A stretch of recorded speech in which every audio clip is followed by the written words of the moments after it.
It's about 5,000 years old, but there isn't a single Rosetta Stone that enables us to translate that script into any more recent language. 4,000 years ago, the Indus Valley Civilization pressed a few symbols into wet clay and walked away. That message has outlived everything they built. It survived the fall of their cities, the rise of every empire after them. 4,000 years of silence. And we found thousands like it. There is just one problem. No one on Earth can read a single line of the Indus Valley script. The Indus Valley Civilization, because it's my all-time favorite. The Indus Valley Civilization was located in the floodplain of the Indus and Sawardi rivers, and it was about the best place in the world. Not one scholar, not one supercomputer. And yet, a new AI analysis just found something buried inside it. Not a translation, but a pattern, a hidden warning. And once you see what it points to, you can't unsee it. The silent script. This is the Indus script, the writing system of one of the largest and most advanced civilizations of the ancient world. We can hold it in our hands. We can photograph every stroke. We have cataloged the symbols, counted them, sorted them, fed them into computers, and it still refuses to speak. Most lost scripts get cracked eventually. Egyptian hieroglyphs fell to the Rosetta Stone. Linear B was broken by a brilliant amateur working alone. Cuneiform gave itself up over decades of patient work. But the Indus script has resisted all of it. It is one of the last great undeciphered writing systems on the planet, and the people who study it for a living will tell you openly that they may never read it. So hold that contradiction in your head, because the whole story lives inside it. A message we can see perfectly, a message we cannot read at all, and somewhere in the gap between those two facts, a warning nobody intended to leave us. The Lost City Builders. And then they found that there were these actually very, very sophisticated, very complex mud brick structures on a very large scale. To understand why this matters, you have to understand who wrote it. The Indus Valley Civilization, also called the Harappan Civilization, after the first major site excavated, flourished roughly between 2600 and 1900 BCE across what is now Pakistan and northwestern India. That puts it shoulder to shoulder with ancient Egypt and Mesopotamia, same era, same league, and in some ways ahead of both. Walk into Mohenjo-Daro or Harappa, even now as ruins, and the thing that hits you is the order. These were not chaotic clusters of mud huts. They were planned cities, streets laid out on a grid, standardized fired bricks made to consistent proportions, used across settlements hundreds of kilometers apart, a system of public and private wells, covered drains running along the streets, bathing platforms and waste channels engineered into the houses themselves. This is plumbing and sanitation infrastructure built into urban design more than 4,000 years ago, some of it more sophisticated than what many parts of the world had 2,000 years later. Think about what that actually requires. Standardized bricks across distant cities means a shared technical standard enforced over a huge area. A grid of streets means somebody planned the layout before the houses went up. Zoning, in effect, in the Bronze Age. Drains that run from inside private homes out into covered municipal channels means a civic system somebody designed, built, and maintained. None of that happens by accident. It happens when a society has organization deep in its bones, and it was big. The Indus Valley Civilization covered an enormous territory, larger in geographic spread than its contemporaries in Egypt or Mesopotamia, with hundreds of known settlements and major urban centers that supported substantial populations. Mohenjo-Daro and Harappa were not lone outposts. They were anchor cities in a sprawling, interconnected world. They ran long-distance trade. Indus seals and goods have turned up in Mesopotamia, evidence of a commercial network reaching across the ancient Near East. They use standardized weights, a precise, regulated system of measurement with weights cut to a consistent ratio system, which tells you something about how tightly organized their economy was. You don't standardize weights for fun. You standardize them because you're taxing, trading, rationing, and accounting at a scale where consistency matters. This was a society with administration, with rules, with bureaucracy, with, in all likelihood, the ancient equivalent of clerks and ledgers. And then, beginning around 1900 BCE, the great cities emptied out, not in a single dramatic night. There's no layer of ash and slaughter, no clear evidence of a conquering army storming the gates. The cities were gradually abandoned, the population dispersed, drifting towards smaller settlements, mostly to the east. The standardized weights, the long-distance trade, the urban discipline, it faded. One of the most advanced societies of the Bronze Age came apart, and for a long time, nobody could say why. To even begin answering that, scholars desperately needed to read what these people wrote. They couldn't. The script. Nobody can read. An example I often give is the Indus Valley Civilization. Nobody actually knew that it existed until it was accidentally discovered while a railway was built. Here is what we actually have. Somewhere around 4,000 inscribed objects survive. Seals, pottery, small tablets, amulets. The symbols themselves number, depending on who's doing the classifying, somewhere in the range of 400 to 700 distinct signs. That's a big spread, and the disagreement itself tells you how hard this problem is. Researchers can't even fully agree on how many letters this alphabet has, if alphabet is even the right word. But the real killer is the length. The inscriptions are brutally short. The typical Indus inscription is only about 5 signs long. 5. Some are shorter. The longest known single-surface inscriptions barely reach into the teens. There is no Indus epic, no tomb wall covered in text, no clay archive of contracts and letters like the ones that let us crack Mesopotamian writing. Just thousands of tiny fragments, most of them shorter than this sentence. Now stack the problems on top of each other. Problem 1, the inscriptions are too short to give you the statistical traction you'd normally use to break a code. Problem 2, there is no bilingual text, no Rosetta Stone, nothing that says, here is the same message in a language we already know. Every decipherment in history that worked more or less had a bridge like that. The Indus script has none. Problem 3, and this is the deepest one, we don't know what language it's written in. With Egyptian, scholars eventually connected it to Coptic. With Linear B, the shocking answer turned out to be an early form of Greek. With the Indus script, the underlying language is unknown and fiercely debated.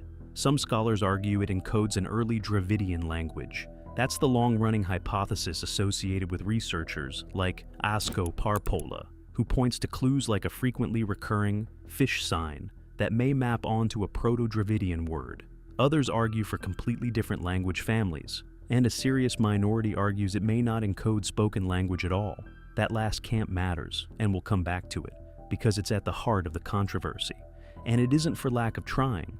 The script was first encountered by archaeologists in the early decades of the 20th century during the systematic excavations at Harappa and Mohenjo-Daro. From almost the moment it was found, people started trying to crack it. The history since then is a long parade of confident claims, proposals linking it to Dravidian languages, to Indo-Aryan and Sanskritic roots, to the Saraswati river system, to tribal languages, even sweeping claims of near-total decipherment.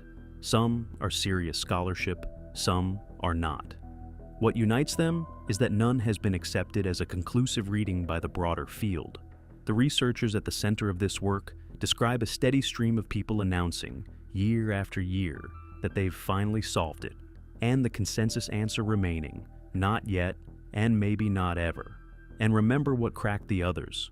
Egyptian hieroglyphs broke because the Rosetta Stone carried the same decree in a language scholars already knew, a key handed to them. Linear B broke because there was enough text to find patterns in, and the underlying language turned out to be a form of Greek, something already understood. Every great decipherment leaned on a bridge, a known language, a bilingual key, or a corpus deep enough to attack statistically. The Indus script offers none of the three. No bridge, no key, no depth. Just thousands of short, silent fragments, and a century of brilliant people walking straight into the same wall. So, this is the wall, a script we can see perfectly and cannot read at all. A century of brilliant people, including a $1 million prize recently announced by the Chief Minister of the Indian state of Tamil Nadu for anyone who can crack it. And still, no one can read a single complete sentence. $1 million on the table, and the sentence stays sealed. If you want the real version of what happens next, not the version other channels are about to sell you, subscribe now, because the next part is where most videos lie to you, and I'm not going to. Because here's where AI enters the story, and here's where almost everyone gets it wrong. What the machines actually found. And they found that this culture had had a language, a fully developed written script. We can't read that script. The script exists, but we can't read it. Let's be precise about what happened, because the gap between the truth and the hype is enormous. Picture Rajesh Rao at the University of Washington, in front of a screen full of Indus signs, not staring at a single mysterious seal, but at the whole corpus at once, thousands of inscriptions reduced to columns of symbols. He isn't trying to read them. He has said he gets emails almost every week from people convinced they've cracked it, that the case is closed. It is not closed, and he knows it. He's doing something stranger than trying to read them. He's asking whether they behave like writing at all.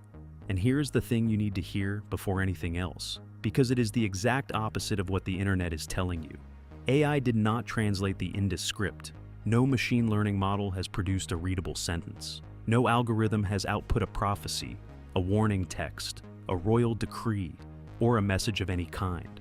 If you have seen a headline claiming a neural network decoded the secret message of the Indus Valley, it is wrong, flatly, provably wrong. The serious researchers in this field say so directly and repeatedly. So if AI didn't translate it, what did it actually find? Something subtler, and honestly, something more interesting. Starting in the late 2000s, researchers began applying statistical and machine learning techniques not to translate the script, but to ask that more basic question. Is this thing even structured like language at all? Rao, working with collaborators, including Nisha Yadav at the Tata Institute of Fundamental Research, ran the symbols through probabilistic models. They weren't looking for meaning. They were looking for behavior, the way the symbols sit next to each other, which signs tend to start a sequence, which tend to end it, how predictable the next symbol is, given the one before it. In 2009, that work was published in the journal Science. The finding turned on something called conditional entropy. Forget the term. Here's what it measures. A symbol system can be rigid, where one symbol almost always forces the next, like a lock combination. Or it can be random, where anything can follow anything, like static. Real human languages live in neither place. They sit in a sweet spot in between, flexible enough to say anything, ordered enough to mean something. The Indus script sits in that exact in-between zone. Its conditional entropy looked closer to natural languages than to the rigid or random non-linguistic systems they tested it against. From nothing but the order of the symbols, the math had found the fingerprint of language. There's more. The symbols are clearly not thrown together at random. Certain signs strongly prefer the start of an inscription. Certain signs cluster at the end. There are recurring sequences, pairings that show up far more often than chance allows. Yadav's analysis found that a relatively small set of signs, on the order of 67 of them, accounts for roughly 80% of all the writing. That is the lopsided pattern you see in real, working sign systems, not in decoration. Put plainly, the symbols follow rules. Whatever this is, it is carrying structured information. And sit with how strange that is. Nobody fed these models a dictionary. Nobody told the algorithm what a single symbol meant. Because nobody knows. It worked from arrangement alone, which signs follow which, where they sit, how they repeat. From nothing but pattern, the work could still say something concrete. You can prove a thing is structured without reading a word of it. That result is the floor everything else in this story stands on. But, and this is the part the honest version has to include, not everyone agrees on what it proves. The fight over what it means. This is where the field gets sharp-elbowed, and you deserve to know that. A group of scholars, including researchers like Steve Farmer, Richard Sproat, and Michael Witzel, has argued for years that the Indus script may not encode spoken language at all. Their case leans heavily on those brutally short inscriptions and the absence of long texts. In their view, the symbols could be a non-linguistic system. Emblems, clan or property markers, religious or political symbols, something closer to heraldry than to writing. When the conditional entropy paper came out, this group pushed back hard. Their argument broadly was that entropy measurements alone can't cleanly separate a language from certain kinds of non-language symbol systems, that you can construct artificial non-linguistic examples that produce similar-looking numbers. The exchange got pointed. Rao and his colleagues replied, defending the method and arguing the critics were attacking a claim they never made, that they never said entropy similarity by itself proves language, only that it's one piece of evidence pointing that way. That fight has never been settled, Both camps are still standing, and while they argue about whether the symbols are language, a different door quietly opens, one that doesn't need the argument resolved at all. If we can't read what the symbols say, can we figure out what they were for? What were the symbols for? Here's where it gets quietly chilling. You have to remember where these inscriptions live. They're not on monuments, they're not carved into temple walls as proclamations.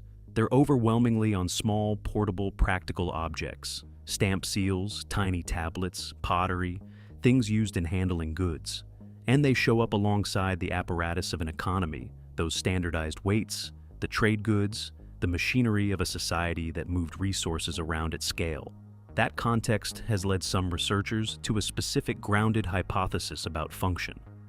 Rao, in later work, examined a group of miniature inscribed tablets discovered at Harappa, drawing parallels with proto-Elamite and proto-cuneiform systems from neighboring civilizations, systems we do understand, and which were used heavily for economic accounting. His proposal that some of these Indus seals and tablets may have functioned in administration and exchange, generating tokens, sealings, and records tied to repetitive economic transactions, rations, allocations of goods, grain, animals, labor, the paperwork in effect of a managed economy. Sit with that for a second. The argument is not that we've read these objects. The argument is that the surviving inscriptions may be in large part the administrative residue of a civilization, the receipts, the ledgers, the rationing tags, the control records of who got what. That's a mundane idea on its surface. Most ancient writing, everywhere, started as accounting. Before anyone wrote poems or prayers, scribes were counting grain, tracking debts, recording who owed what to whom. The proto-cuneiform of Mesopotamia and the proto-Elamite of nearby Iran, the very systems Rao drew his parallels from, began as economic bookkeeping.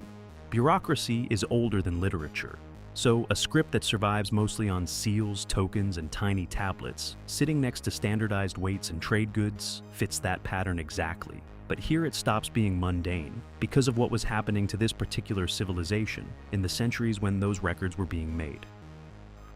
The warning. This is where the title pays off, and I need to be exact about it because the honest version is more powerful than the fake one. The Indus script does not literally say drought. No symbol has been read as the word for famine. There is no decoded sentence warning future generations about anything. Anyone who tells you otherwise is selling something, but run two timelines side by side and look at where they overlap. Timeline 1, the script and its inscriptions peaking during the mature urban phase of the civilization, the era of those administrative seals and tablets and the managed economy that produced them. Timeline 2, the climate. Over the last couple of decades, paleoclimate research has been steadily filling in what was happening to the environment of South Asia at the end of the 3rd millennium BCE. There's a well-documented climatic disruption around 4,200 years ago, sometimes called the 4.2 kilo-year event, a period of severe, prolonged aridification that scientists have linked to stress and collapse in several Bronze Age societies across a wide region, including the Old Kingdom of Egypt and the Akkadian Empire of Mesopotamia. For the Indus, the evidence points to a weakening of the monsoon system the civilization depended on. Studies of sediment cores, isotope records from lake deposits, and river behavior reconstruct a picture of declining, less reliable rainfall and shifting, retracting rivers. One isotope record from a paleo lake adjacent to Indus settlements shows a sharp signal of monsoon weakening around the time de-urbanization began. The agricultural foundation, seasonal floods, dependable monsoon water, became erratic. Crops that depended on that rhythm became a gamble. And the Indus was not alone in this. That's part of what makes the climate picture so compelling. The same broad window of aridification lines up with severe disruption in multiple unconnected civilizations across a vast stretch of the ancient world. The collapse of the Old Kingdom in Egypt, the unraveling of the Akkadian Empire in Mesopotamia, upheaval as far as the lower Yangtze. Different societies, different languages, different political systems, hit, broadly in the same era, by a climate system that turned hostile. When you see the same fingerprint on that many separate victims, the case stops looking like coincidence and starts looking like cause. For the Indus specifically, the mechanism is intuitive once you see it. A civilization built on monsoon-fed rivers and seasonal flooding is, in a real sense, a bet on the weather staying the way it has always been. The rain-fed river systems they depended on were only as reliable as the monsoon feeding them. Weaken that monsoon over generations. Make the floods erratic. Let the rivers shrink back toward the hills. And you don't necessarily get one catastrophic flood or a single killing drought. You get something slower and harder to fight. A foundation that quietly stops holding the weight you built on it. I want to be careful here, because the science is careful here. The climate collapse link is strongly supported and increasingly mainstream, but it is also still debated in its details. The exact timing, how global the event really was, how directly climate caused the cultural transformation versus simply pushing on an already stressed system. Serious researchers argue about the specifics. What most of them now broadly agree on is this: the decline of the Indus civilization looks gradual. It does not look like the result of invasion, and it is deeply entangled with environmental instability. People didn't get conquered, they drifted away, east toward where the water still was. Now, put the two timelines together, and you get the actual warning. Not a message someone wrote for us, a pattern we can see from the outside. The surviving inscriptions are concentrated in the era of the managed urban economy, possibly the very records, by one credible interpretation, of a system rationing and controlling resources. And that system was operating in exactly the window when the environment underneath it was becoming unstable, when the rivers were shifting and the monsoon was failing and the agricultural base was eroding. We can't read the words, but we may be looking at the bureaucratic fingerprint of an advanced society tightening its grip on resources at precisely the moment those resources were running out, not a prophecy. Something colder, the trace evidence of a civilization administering its own scarcity. And if that's what the surviving record really is, then the warning was never meant for us at all, which is exactly what makes it land so much harder when you realize who it's actually about. Why this reaches us. It would be easy to file this under ancient history and move on. I'd argue you can't, and here's why. Strip away the 4,000 years and look at the structure of what happened. A large, urbanized population, concentrated in cities, dependent on a specific reliable water and agricultural system, tied together by long-distance trade and a centralized economy, highly capable, highly organized. And then the climate baseline they had quietly built everything on top of started to move. They didn't lack intelligence, they didn't lack engineering. They had standardized infrastructure and water management that would not look out of place for millennia afterward. What they lacked was a climate that stayed put long enough for their systems to keep working. The parallels don't need to be forced, so I won't force them. Water security, monsoon and rainfall reliability. Cities concentrated in places that assume the environment behaves the way it always has. Trade and supply networks that fail in cascades when one link breaks. Populations that move when the land can no longer carry them. These are not ancient problems. They are recognizable. We recognize them because we are inside our own version of the same questions. That's the real reason an unreadable script from a vanished people still has anything to say to us. The message was never in the symbols, which leaves one last question, the one this whole video has been walking toward. And it's not the question you think it is. The thing it never said. So, let's land this honestly. Artificial intelligence has not deciphered the Indus Valley script. It has not. It may never. The smartest people working on it say a full reading may simply be out of reach with the evidence we have.